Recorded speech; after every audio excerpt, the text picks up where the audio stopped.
So how about this one? A slightly more complicated example, because it is not one single element there, but now we have a compound, sodium carbonate, made out of 2 sodiums, 1 carbon and 3 oxygens. It's not going to be so straightforward to calculate the molar mass of this. And we also need to make sure that our notation makes this easy for us to follow.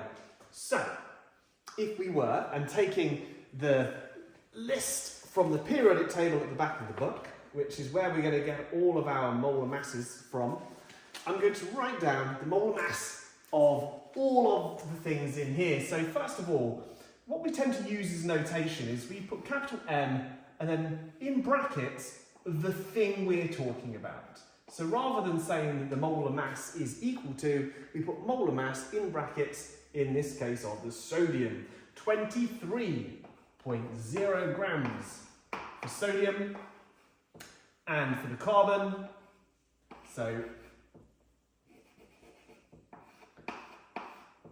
this is exactly 12.0 grams, and the molar mass of the oxygen is 16. There it is, 16.0 grams.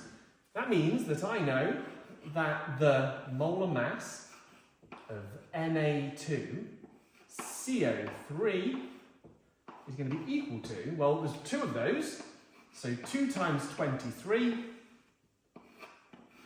added on to, well, there's one of those, which is 12, added on to 3 of these, so 3 times 16.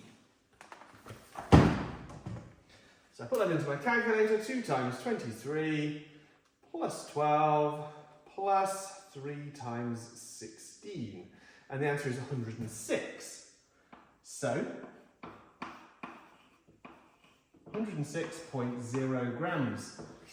Now we have this stage done, then it's exactly the same as the previous example. I know that the molar mass is 106.0 grams. I know that the mass of our sample is 424.0 grams, and the number of moles, what I'm trying to calculate, I can do so by understanding that this is simply our mass of the sample divided by the molar mass of the substance, and so this is going to be equal to 424.0 divided by 106.0, which, as you can see, 106 goes into 424 4 times. So 424 divided by 106 means there are going to be 4 moles of sodium carbonate in 424 grams of this substance.